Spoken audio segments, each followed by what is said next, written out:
Morning, good afternoon, everybody. It is 12:58 p.m. on this Tuesday, the 23rd of October, 2018. Welcome to the Crypto Markets, where we have spent the last couple of weeks observing almost nothing happening. Not a whole lot. Not too long ago, though, Elon Musk. This was not a hack. This was not a hack. um,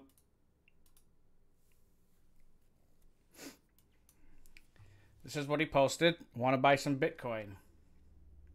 And then he tweeted after that. Where is that? Dang it. Something that he said, lol, Twitter thought I was hacked after he posted that. So, yeah, guys, he's interesting. But he's the kind of weird person who would just, like, I don't know, buy something at the market and cause a big movement in price action just because he could. It's nuts. Anyways, it's going to be really interesting. So, what do we got going on here? Looking at everything, not a whole lot. Pretty flat looking market. The 4-hour candle just, well, wait a minute. It calculates differently depending on the, so this is at 8 a.m.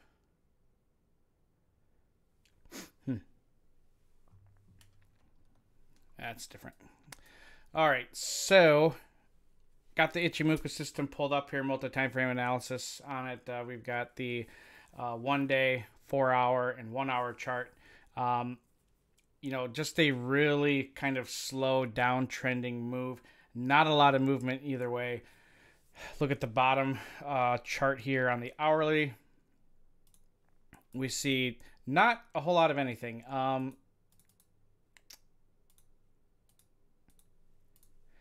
We're maintaining a level above this middle regression. This is a linear regression channel right here.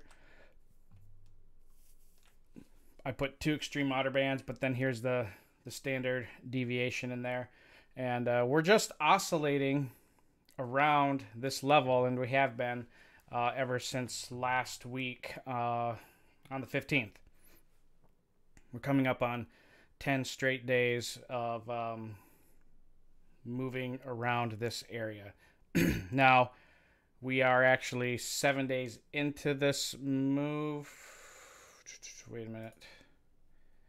I want to count these out. Do we want to consider? Yeah. We'll see. We'll see what happens. 2 days short of 10 days there, but yeah. So on the hourly, we're just seeing a normal drifting here. Notice that there's not a lot of strong selling going on, but the selling is in charge nonetheless, but there's not a whole lot of buying either. On the hourly, this looks pretty yucky in the Ichimoku system, but of course there's there's no response from the bears to move this according to the Ichimoku system. It's just kind of lagging there. 4-hour chart, exact same thing we see. Really just another look at that consolidation and constriction with nothing happening. Pretty normal. I mean, we're just hovering around, folks. Oops. And then on the daily, very similar. We are just slinking around, not doing much. Hold that thought. I just have to grab some water real quick.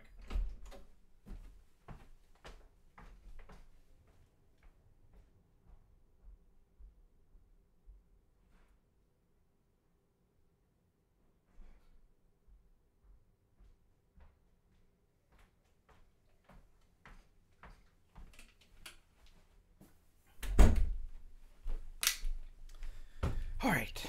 Now I've got water, which is good. Water's good for you. Okay. Daily chart. Really not seeing anything big going on here. Yeah. Weekly. We really don't need to see the weekly. But there you go. Not a lot to really look at.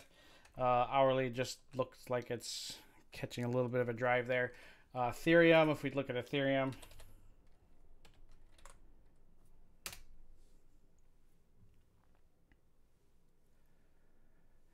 Okay,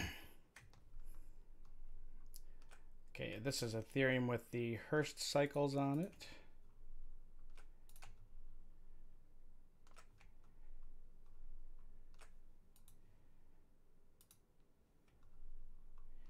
One hour, 4 hour.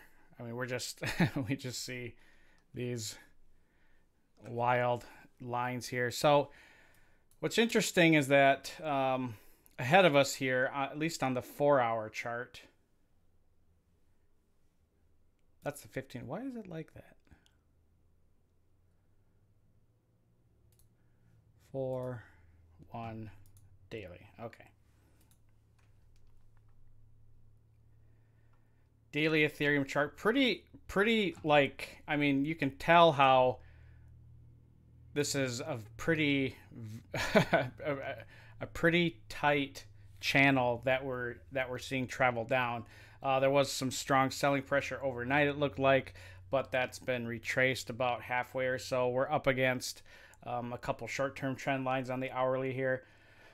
You know, we'll see if we can break above and return back into this 203 level. That's the ideal zone to be looking at. On the daily for Ethereum, you know, bigger picture, we're above and holding above the 40-day trend lines in the Hurst cycles. So we're still holding above it. We are right below the short-term downtrend line, the 20-day. But otherwise, we've moved beyond a very, very strong, there we go, very strong downtrend lines that we've had. We're beyond them. And, yeah, we're just waiting for that breakout above. And what in the world happened to the...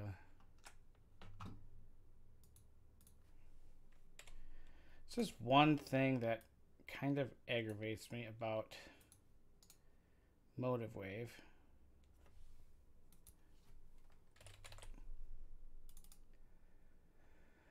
Troughs, BTLs. I don't know why they're not there. This is really annoying. Ugh. Oh well. The 4 hour, it looks kind of ugly right here. This is a 3-day Hurst trend lines that were below. This is a pretty, I don't think we'll stay below this. If we're looking at this from a 4 hour perspective, the odds of us staying below this triangle, pretty low. We should see it respond back up pretty nicely. This is a pretty standard looking down trending triangle. These are usually supportive. In fact,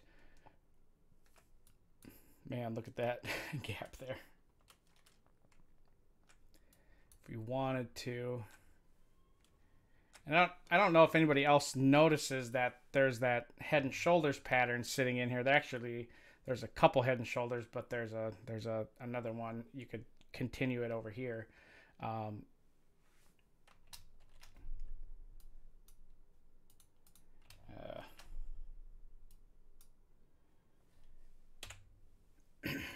Didn't get it the other time. Oh well.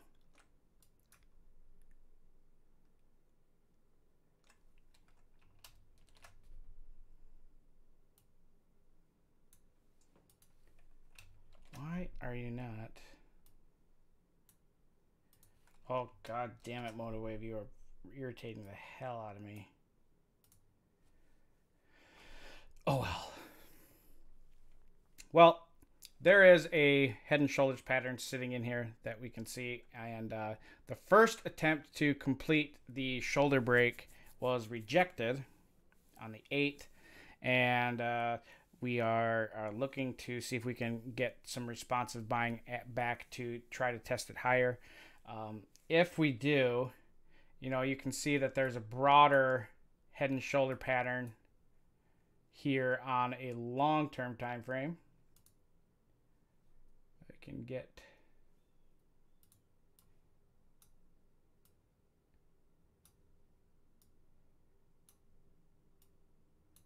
there's that shoulder.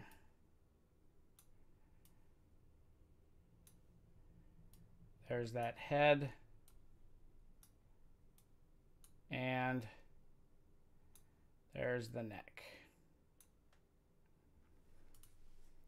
Rough drawing, but ultimately the trend line here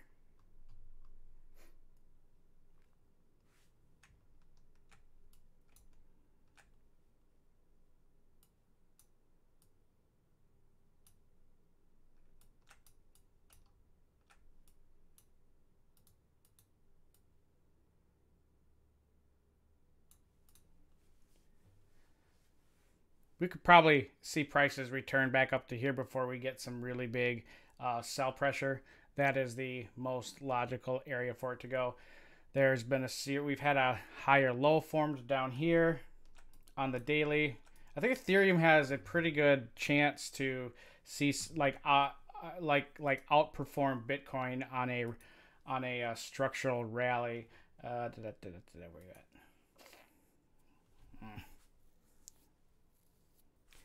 Boo, this software bothers me. Well, it doesn't bother me. I like it. It's just bothering me today.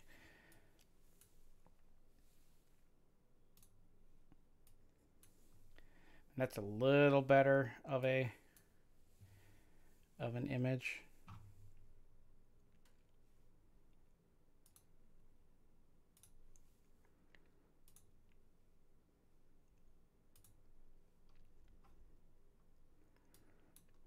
Could definitely draw it here a little better. We're missing some data because this is Binance tether pair, the evil tether.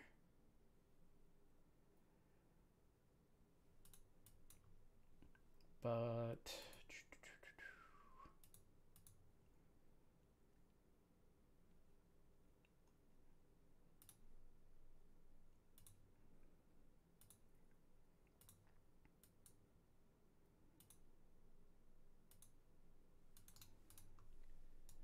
there it is.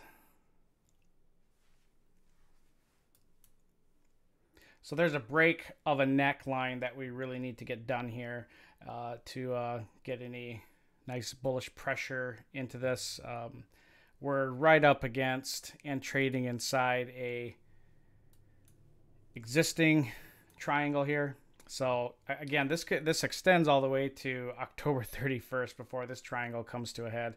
And I think in Bitcoin, that's a very similar. Yeah, well, in a couple days, we'll be at the apex of this triangle. So we'll have to see what happens. But we've got about 5 hours and 40 minutes left on the daily candlestick for Bitcoin.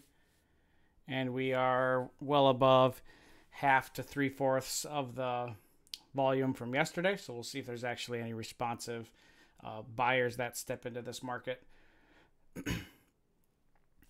The Bollinger Bands tell a pretty interesting story. That riding the... By the way, I've never seen a market respect moving averages as much as Bitcoin does. It's kind of nuts.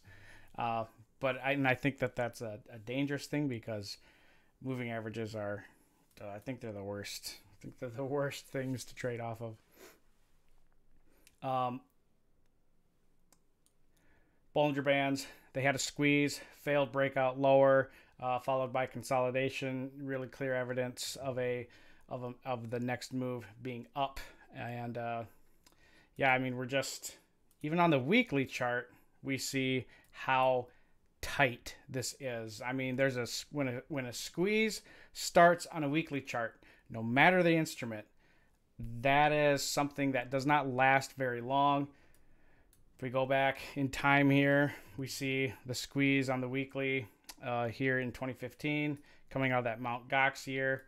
That first expansion phase we had, the squeeze lasted for about a month before it moved up. And then we had a minor contraction in volatility in October of 2016 before we had a large expansive move. And it's really shocking to me is that if you want to know when we had our first kind of real breakout of that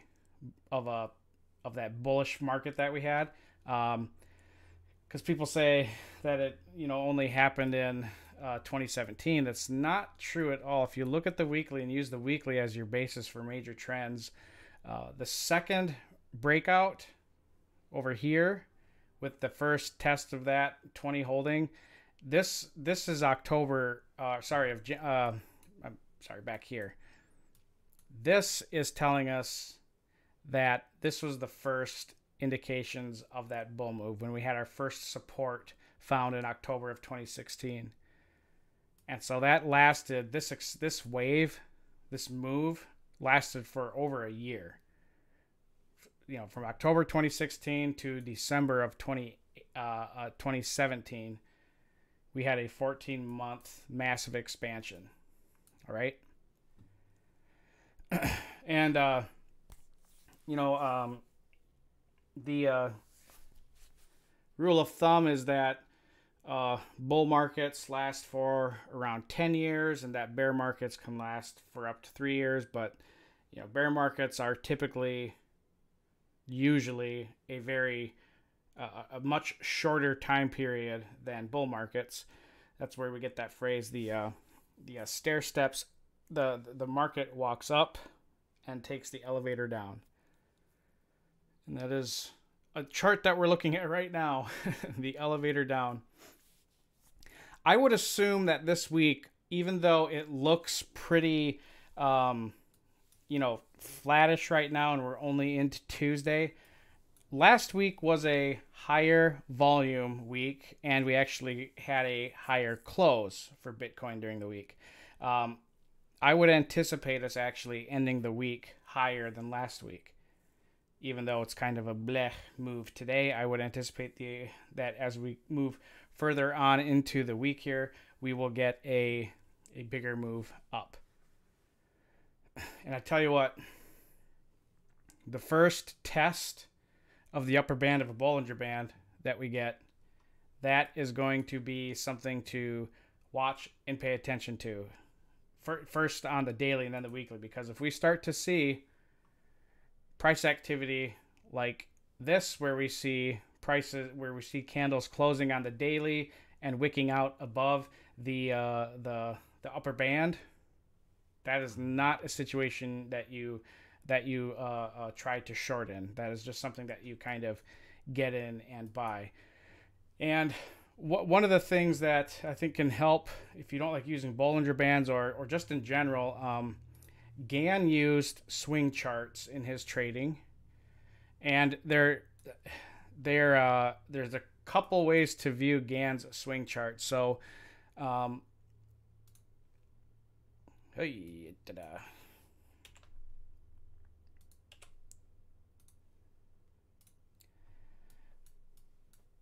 you're using candlesticks, bar charts, whatever you're using, you can use swing charts. I think it works great with point and figure or Renko charts. If people, I know a lot of people like Renko charts. I've gone over those before.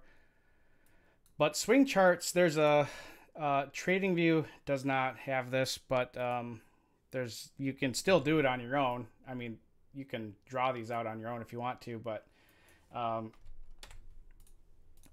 swing charts, they're going to be a really great way to keep you in a trend and keeping you away from bad. Gets you into the change of a trend early enough and safe enough, and also they help you stick into things, not exit too early. Obviously there's difficulties when we enter a choppy market. On a daily chart, this is pretty choppy. If you go into faster time frames, if you're intraday trading, then you just decrease the time frame. If the daily ranges are really tight and you want to take some trades, you're going to have to go to faster charts. But you can do this on your own, and this is something that everybody can do. It's a very easy principle to follow. Is that these are 3-bar reversal Gann overlay. And so basically, whatever time frame you're on, whether it's a minute or a month, you would take a trade after 3 consecutive candlesticks are closing higher. All right. So on this chart here, we see this red bearish candle here, followed by a bullish engulfing, which is actually an outside bar, followed by another higher. And excuse me. Why did that paint that actually? Oh, yeah. Oh, wait a minute. Is it disregarding the inside bars? Because, yes, that is something you should do. Yep, okay. That's right. Disregard inside bars. And so if it trades higher than the prior, then that's where you consider taking your long trade. All right. Now there's, this alone isn't going to really help you figure out whether you should go long or go short in a market. But this will help you with the entry when you use something else. So if we are using the Ichimoku system, and let's bring it down to God damn it, we can't because the stupid.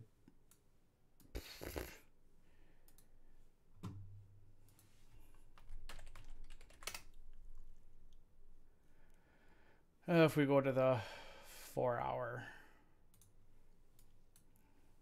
go back in the past. So like on a 4-hour,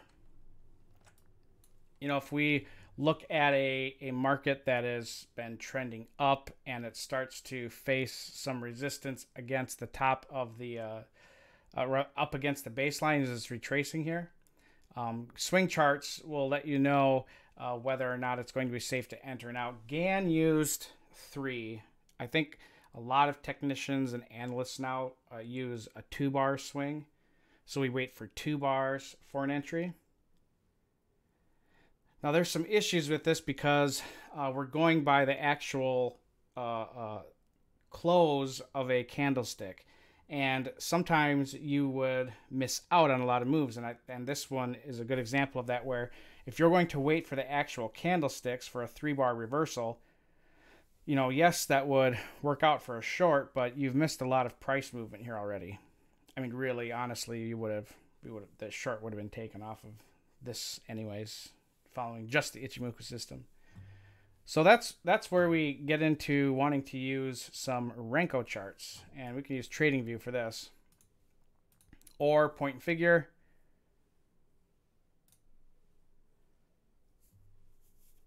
Renko charts. And all right, so if you're a trader who really gets anxious about the market, or you don't like looking at your charts all day long, or you don't even like looking at them every day, or you just want to make sure that you're in the market when you should be and out of it when you don't need to be, then you will probably like Renko charts or point and figure. I prefer point and figure, but they can be a little confusing looking, even though they're really not. So point and figure this is an old school way of charting.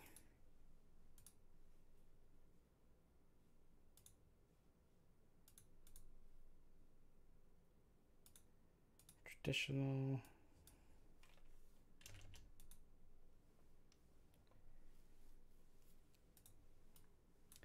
And very obviously, columns of X's are longs. You would take long trades, and then those are telling you that the price is rising, and then you have red circles, which means that prices are falling. Now, When we're looking at the point and figure chart, some people do not like this because they don't like the X's and O's. So we can just do Renko, which is just bricks. These are just regular old bricks.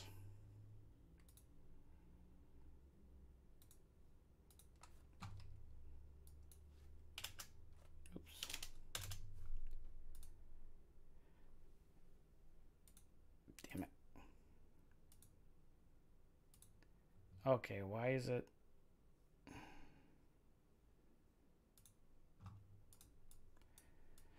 Oh my lord, there's just no end of this silliness that is going on with these.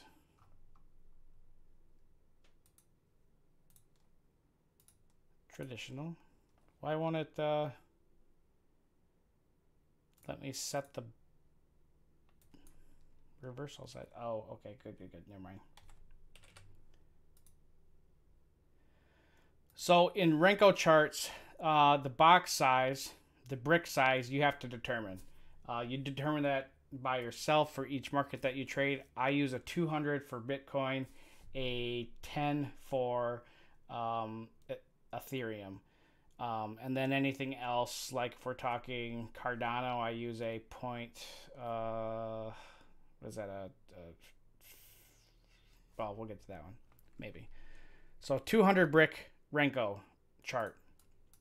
Now, for those of you who've seen this stuff, this is not new to you.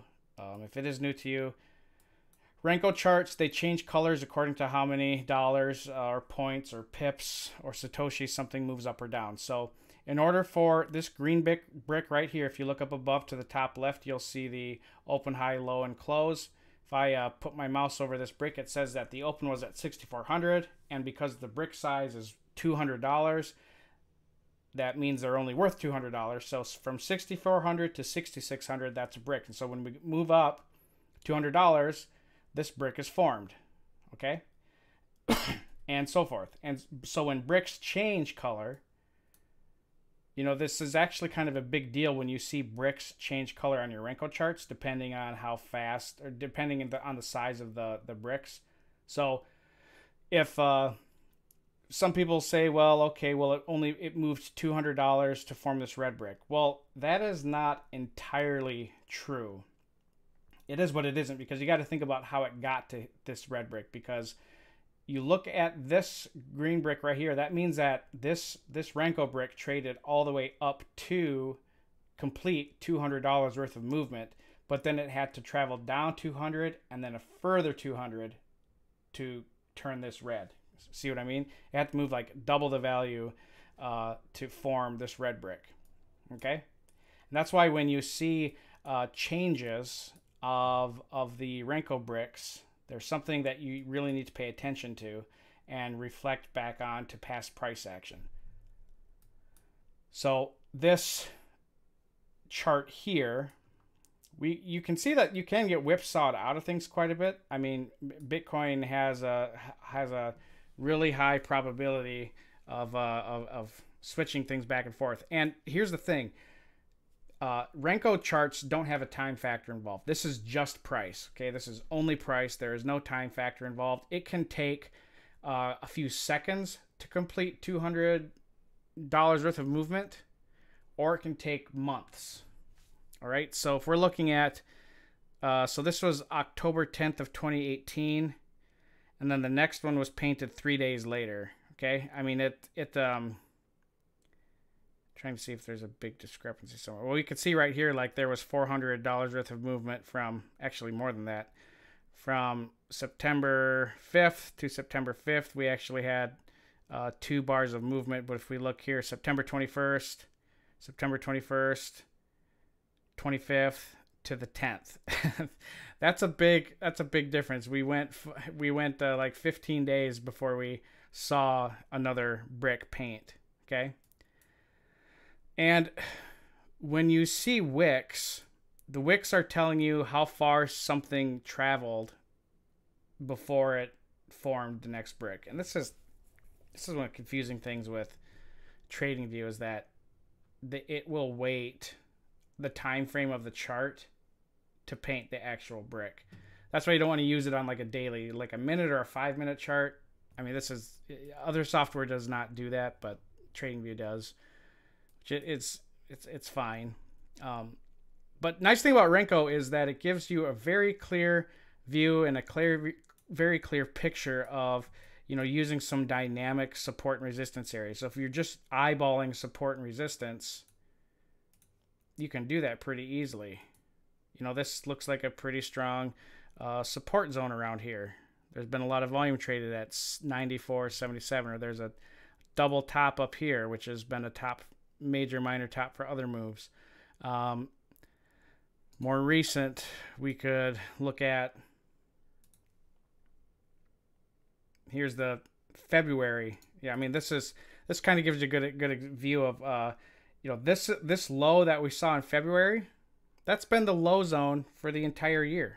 We haven't made a new structural low zone. We've been trading above that level for the whole year. And we've gradually constricted more. And you can draw your trend lines very easily, very cleanly. All right. Now, again, this is saying this is still October 23rd, but remember, there's no time factor involved here, so we have to wait for things to show up. So if we're looking at this current candle or this current brick, see a lot of wicks going on here, a lot of indecision, but we can see a ton of volume. If you want to see the volume, you can, but notice how the volume peaks at bottoms and tops.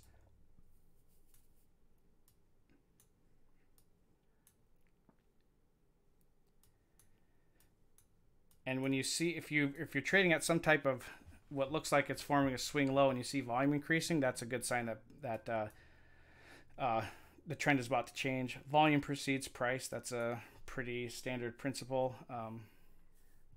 But this move here is fairly, it's very indecisive, holding on the support.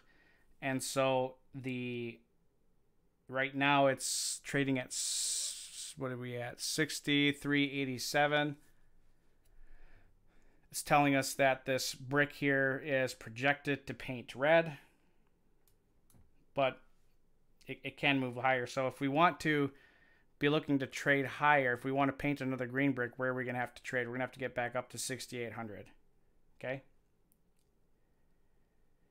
And with the Renko system, using those swings, you can wait. I like to look at two. I like to see two Renko bricks change before I consider taking the trade. And if if there's a change near an area that has been a historical area of support or resistance, then I'd like to take the trade as well. But let me get some of these, copy some of these harmonic values from our other chart. Let's take the present value area.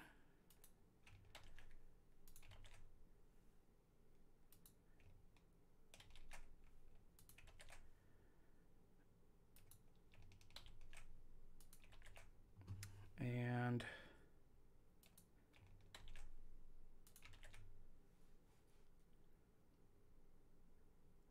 where's the other?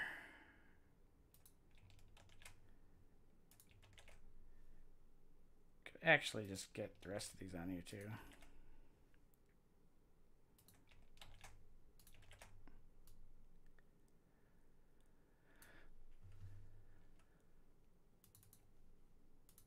Wonder why that's not doing that. 12602.88. This is supposed to be 108. Oops. These are all over the place.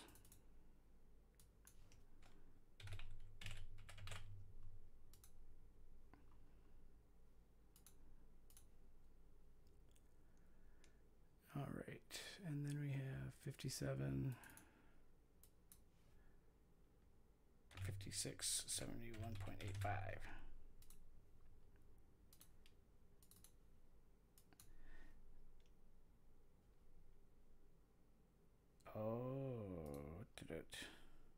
Bear with me.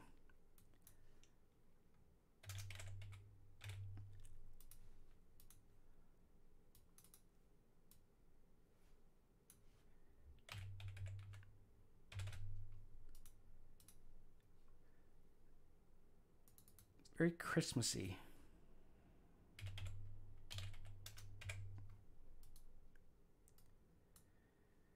And then we have 63.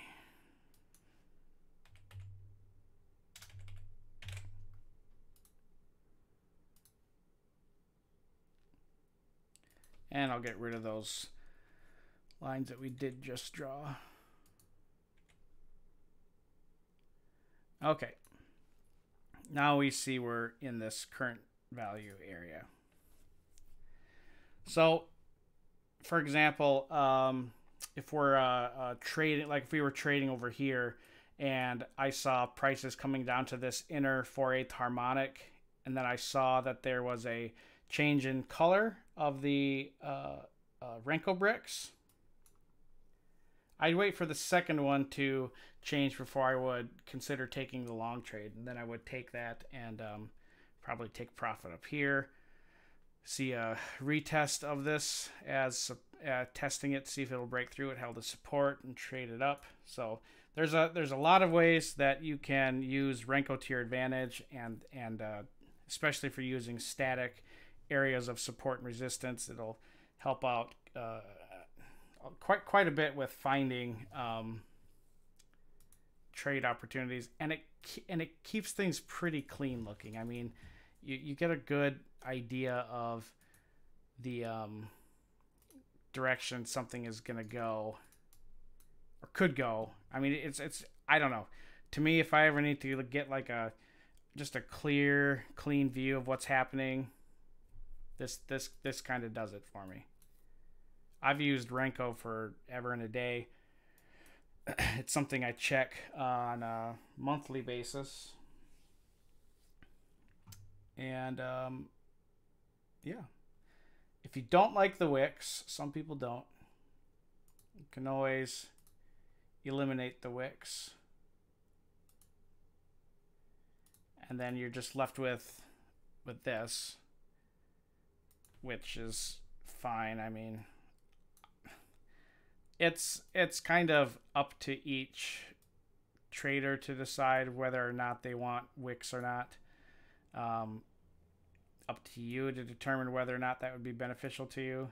You certainly get more of a cleaner representation of the chart. You just don't see kind of the stuff that was happening in the background, so to speak, like how far did something go before it had to retrace back down or up.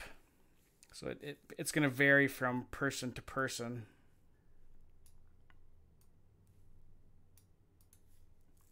But Renko charts are a fantastic way to take a look at a market, especially if we're like in this kind of congestion, consolidation zone. And you look at the candlesticks every day on hourly or 4-hour daily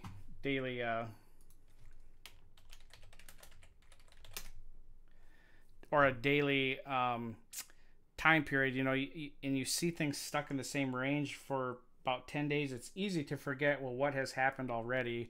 How does the current price action relate to the past price action? And if time stretches on in such a tight pattern for so long, it's hard to get a view of how does it relate to the past and previously traded price action. And Renko really kind of cleans it up.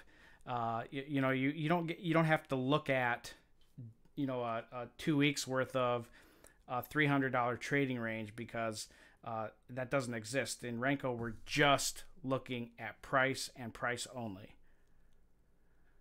All right. Ethereum, we'd obviously don't want to use the 200 because otherwise we won't get any data. So I use the $10 worth of movement for Ethereum. There we go. And if we look at this right here, This is at 210. If we get down to 200, then it will paint a red brick.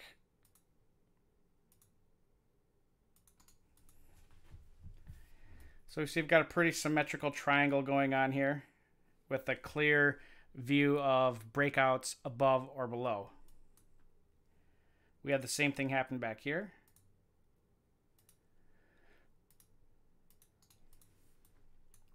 If you're an Elliotician, then you probably like Renko a little bit because you can see the waves where they're at. You know, on bigger and faster, or sorry, the super millennial waves or the minor waves that go. But again, this is just price action itself. So if we're looking at breakouts out of this geometry, there's a very clear view of when that would happen. And for me, you know, like out of this triangle here, I'd like to see price get above this high here. So I'd be looking at an entry at the $240 area. Like $240 area on this Renko chart, that is the safest early entry to be on a bullish bias into the future. And then from a short perspective, you want to be below this low here. So at 180 would be the short zone. And see, the thing is, there's a lot of algorithms, there's a lot of funds, there's a lot of professional traders, there's a lot of just a lot of people who have a lot of money, a lot of experience, who are not actively trading in this range. Why? Because it's stuck right in the dead center. From a simple price perspective, just looking at it like this, there is in the short term there is weight that is biased to the downside because this is really just a bearish pennant, and that is a continuation pattern. But if we want to look at the bigger picture, we've had 3 waves down, and now we're in our 4th wave down from the all-time highs. We had 1, 2, 3, and now 4. We've actually had one more. We haven't had a single corrective wave in 6 months. Like a major corrective wave, we haven't seen one. Okay? Just think about that for a second. Ethereum has not had a major corrective wave in 6 months. In fact, I think it's been down 6 consecutive months. Ethereum has.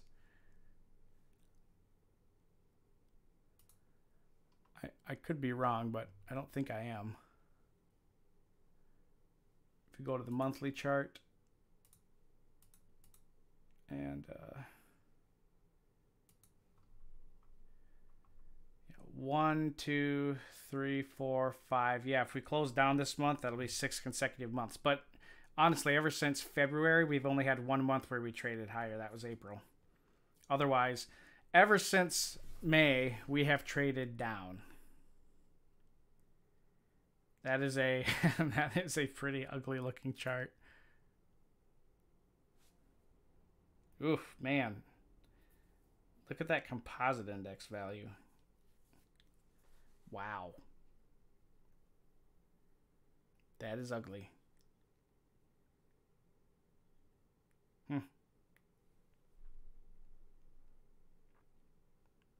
That's pretty interesting, actually. I wonder if we can stay above that high.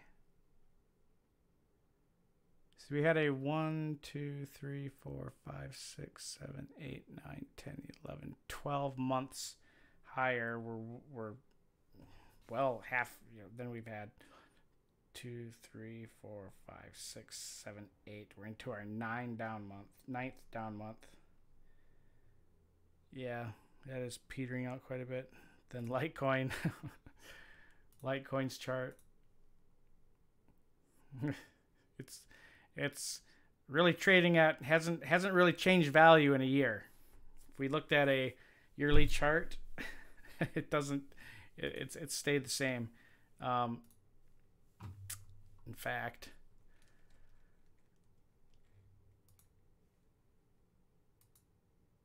Oh, I don't want that.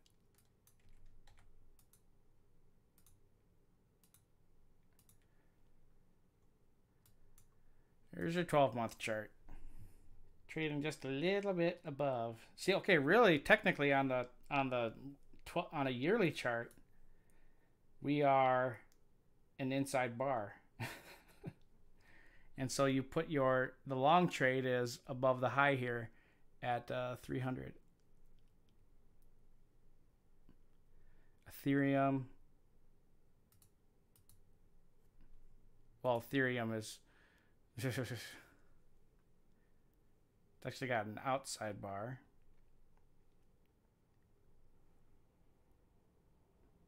Man, we are well into we're in the last quarter of the year, and we're not even at half the volume we were last year. Wow. Bitcoin. Actually, let's use Kraken's data. You know, on Kraken though, there's actually we may have more volume come in than 2017.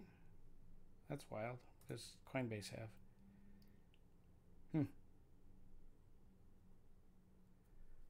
That is interesting.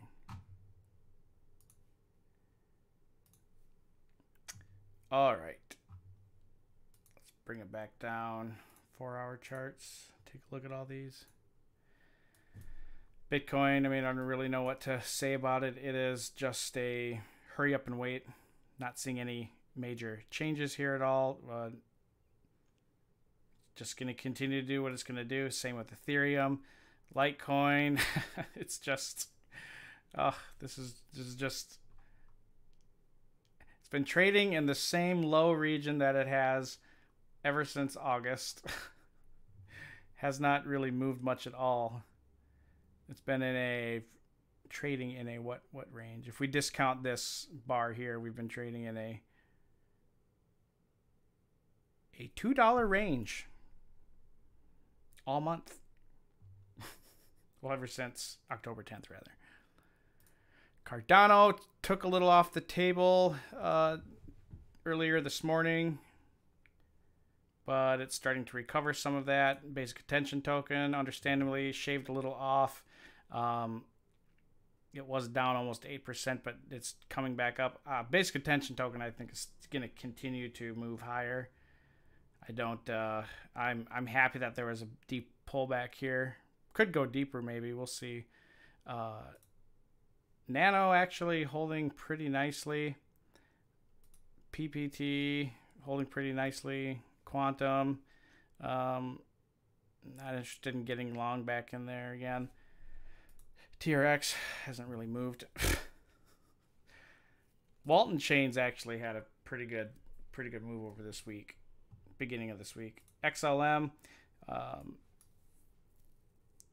It was recovering a little bit today, but now looks like it wants to just keep moving lower. Ripple at kind of a important zone right here. If it can't hold above this inner harmonic, we'll probably see it collapse. Zcash had a great move last week. Now we're